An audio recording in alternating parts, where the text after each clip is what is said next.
Welcome to my podcast. My name is Peejay Antiporda at samahan niyo ako and let's talk about life and how to get through it. This is my podcast, Paano nga ba? And today, we are going to talk about paano nga ba hindi maging bitter sa buhay.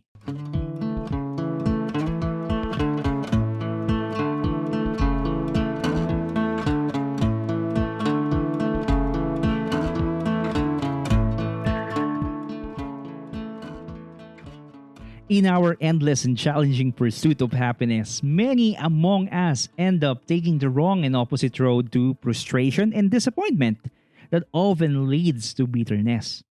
Kapag bitter ang isang tao, it hinders him or her from having a happy and fulfilled life. Being fulfilled and happy doesn't require anyone to have all the money in the world. Being famous, have all the things that money can buy, or to follow most people's definition of a successful life. Being happy simply means that you are able to celebrate life as it is, kasama ng mga imperfections, inadequacies, limitations, and even the failures it sometimes brings. Wala tayong kapangyarihang pigilan ang buhay na magbato sa atin ng kung anumang nais nitong ibigay sa atin. But we always have the power to have a right perspective on it and the power to choose how we are going to respond. Kapag naging bitter tayo, it would affect every area of our lives. Bitterness poisons our attitude to where we approach a lot of things in a negative light. Kaya naman, it is so important to know kung tayo rin ba ay nagiging bitter na rin sa buhay na naglalayo sa atin upang magkaroon tayo ng buhay na masaya at kaiga-igaya. Kaya naman, let's talk about it today and sana may mapulot tayo kahit konting aral. So, paano nga ba hindi maging bitter sa buhay? All forms of bitterness start out from feeling hurt. We all go through things in life that are not fair. Kaya naman bitterness is not only applicable sa mga taong nagmahal at nasaktan. It does not only happen because of a breakup or when you get dumped by the person na akala mo siya na yung forever mo. We all normally feel it whenever we think we are being treated unfairly. When people do us wrong or when we don't get something we think we truly deserve. Aminin natin, natanong na natin sa ating mga sarili ang mga questions gaya na lang nito. Why your friend landed in a good paying job while you are stuck in what you think is not a good company? Or why your colleague got a promotion and you didn't? Why other people, lalo na yung mga kabatch mo, seems happy having a family of their own, pero ikaw hanggang ngayon single pa rin? Tapos pag may nakasalubong kang lovebirds sa daan, pabulong mong sasabihin na, maghihiwalay din kayo. Bakit nga ba unfair ang buhay sa atin? Yan ang madalas nating tanong. Although it is normal to want something that we think we deserve and wala rin namang tao na gustong i-treat sila ng unfair. But again, yun ngang perspective natin, yung pagtingin natin sa ating sitwasyon at sa kalagayan natin sa buhay can easily swallow us up once we don't feel good and happy about ourselves. And if we continue holding on to feeling hurt, upset, unhappy, we are slowly opening up the door to bitterness. Kaya naman dapat we immediately let it go. Do not let the feeling linger because the longer you hold on, the harder it is to get rid of. Holding on to that feeling is only going to make it worse.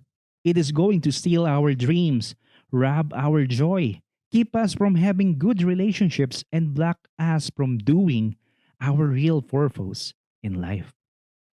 So, paano nga ba hindi maging bitter sa buhay? Let's start from the signs and habits na nagiging bitter na nga ba tayo. A bitter person finds it hard to forgive. Hindi lang ng ibang tao kundi maging ng kanyang sarili. Many people claim that they have already forgiven someone for something wrong they've done or themselves for their own mistakes, while in reality, they have not. What real forgiveness daw means, we allow ourselves to be free from hatred from those who wrong us.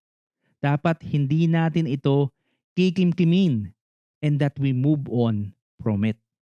If we say we already forgave but continue to wish something bad to happen to those people para pagbayaran nila at maramdaman nila yung mga sakit at pait dulot ng pagkakamaling nagawa nila sa atin, then that's not forgiveness. Kapag meron pa rin tayong ganyang thinking, sadya man or hindi sinasadya, even if it is just in our unconscious mind, hindi pa rin talaga tayo tunay na nagpatawad at nag-move on. Kaya again, let it go. A bigger person does not appreciate good things other people do to them. Parang laging tamang hinala sila. Para bang laging iniisip na lahat ng tao ay nagko-conspire against them. Parang lahat ng taong makakasalumuha nila would do something bad to them one way or another. Although meron naman talagang ganyang mga tao na hangarin ay makasakit ng iba, pero wag nating kalimutan that there are people who will always have our backs and those who we can truly call friends. So, give people a chance. A bitter person finds it hard to celebrate someone else's success. Kapag may na-promote sa trabaho, iwasan natin isipin na kaya siya na-promote dahil malakas siya sa amo natin at tingin natin mas magaling naman tayo sa kanila. No matter how true that is, just learn to congratulate and learn to be happy for your colleague, friends, and anyone on their success. Kapag bitter ang isang tao, they don't acknowledge other people's skills. Hahanapan lagi niya ng butas yan. Ikritik para ibagsak sa utak niya at sa pagkikwento sa ibang tao. Walang may dadagdag sa iyong kahit anong bagay na maganda kapag patuloy ka lang naging bitter sa success ng iba. Sa mga pagkikwentuhan mo, syempre iisipin at sasabihin lang nila sa iyo na inggit ka lang.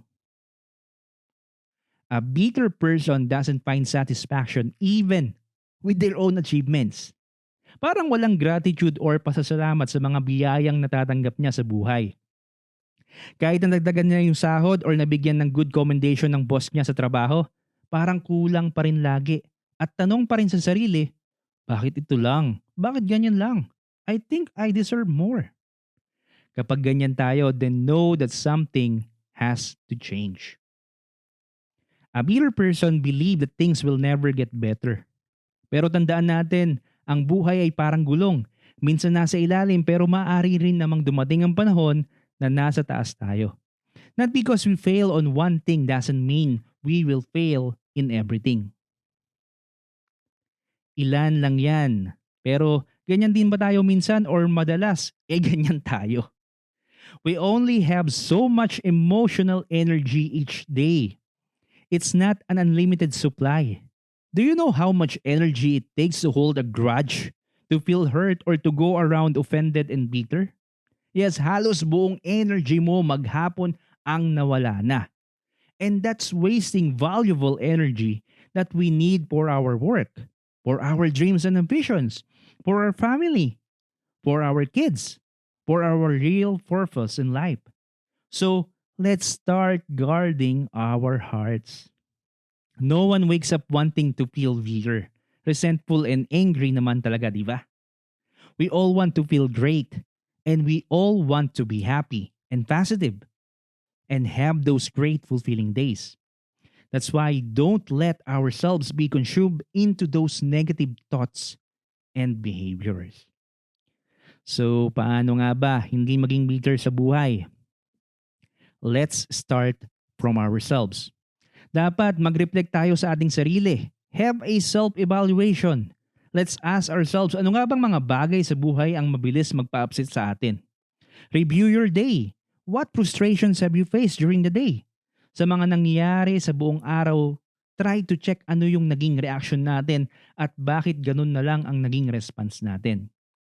What is your typical response when you start feeling bitter? Do you leave your friends or colleagues behind? Nagkakaroon ka ba ng mga dark mood or nawawalan ka ng gana? Makipag-usap, magtrabaho, or kumain? Have you experienced any of this? So try to reflect once in a while to know yourself better. Malaki rin ang may tutulong ng ibang tao, mga kapamilya at kaibigan. Madalas kasi kapag sarili natin ang kausap natin, bias tayo syempre. You will tell yourself that What you're feeling is correct.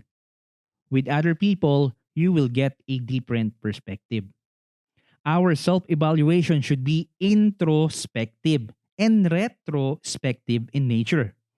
Meditate on what you discover from yourself and what other people are saying too. Kapag naintindihan mo na ang iyong sarili, kung bakit ka ba ganyan, at alam mong may mga kailangan kang baguhin para hindi ka maging bitter sa buhay, then you have to set up a plan.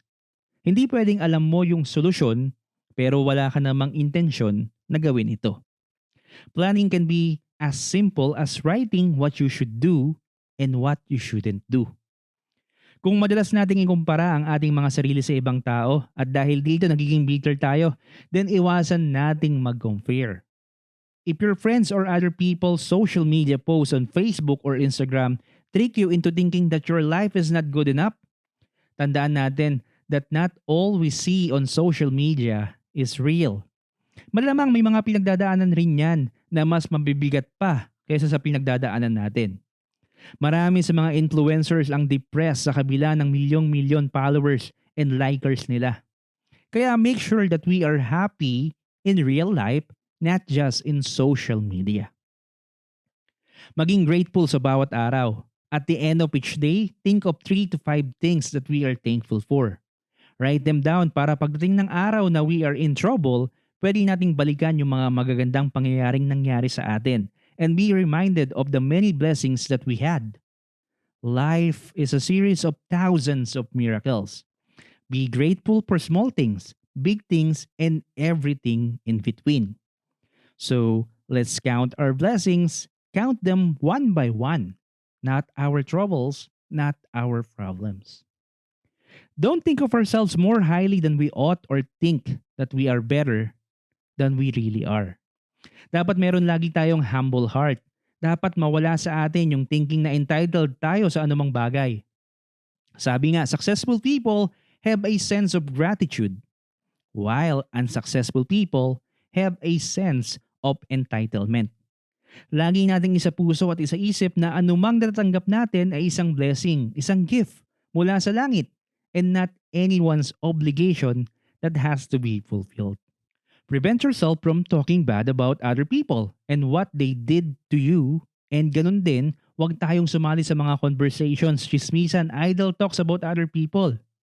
Normal naman na kapag tayo ay nasaktan maghahanap tayo ng makakausap, pero maging maingat sa pamimili ng mga paghihinghan natin ng mga problema. Don't go to people who you think would just assure you that there's nothing wrong with how you feel and always tell you that it's not your fault. Dapat hanapin natin yung mga taong balance mag-isip. Hindi sa mga patikang chismosa na kukuha lang ng impormasyon sa'yo para mag-slander at mag-gossip pa ulit. Ayaw natin na pinagchichismisan tayo, pero by engaging sa mga chismis at slanders, we are already stooping down to the level of people we dislike. And soon, baka maging worse pa tayo sa kanila. Yes, release your burden to 1 or 2 mature people. Better sa ating mga family and close friends natin. Those who we love and love us unconditionally. Spending time with family and close friends allows us to have a safe place to vent our frustrations and then move on. Move on agad. Don't go around the whole day telling everyone just to get sympathy. Lalo ka lang magiging bitter niyan. We may also find worth in finding new, happy, and positive people to share our lives. If wala kang maisip sa current circle of friends mo who will be honest enough with you to point out your mistakes and not helpful enough for you not to be bitter in life, then baka time na to see and meet new friends or new support system. Pero tandaan natin, don't bring your bitterness into your new relationships. Remember that the goal of having new friends is to help you be a happier person. And dapat, ganun din tayo sa kanila. Kasayahan din dapat ang ating maibibigay sa kanila. Huwag tayong mag-introduce ng bitterness sa mga happy na buhay nila. Sa lahat ng mga articles na binasa ko about bitterness, almost everyone mentioned that the ultimate remedy, solution, cure, para hindi tayo maging bitter sa buhay is forgiveness. Forgiveness alone enables us to let go of grievances, grudges, anger, hatred, hostility, and resentment. Sabi nga ni Louis B. Smith, to forgive is to set a prisoner free and to discover that the prisoner was you. Kapag walang pagpapatawad sa ating puso, nakakulong tayo sa napakatagal ng panahon na kung susumahin natin, walang ibang mas labis na naaapektuhan kung hindi tayo rin mismo. Learning to forgive those who wrong us facilitates our recovery from a wound that it leaves behind. Unabis na galit na lang lagi at kasamaan ng mga taong nagkamali sa atin ng ating iniisip, subukan naman nating magagandang bagay ang isipin tungkol sa kanila at mga magagandang bagay nawa ang mangyari sa kanila. Focusing our attention on wishing kindness doon sa mga taong labis na nakasakit sa atin not only frees us from the burden and the heavy load of resentment, pero binibigyan din tayo nito ng chance para makita at maunawaan natin kung paano at bakit nga ba nila nagawa ang mga pagkakamaling ito sa atin.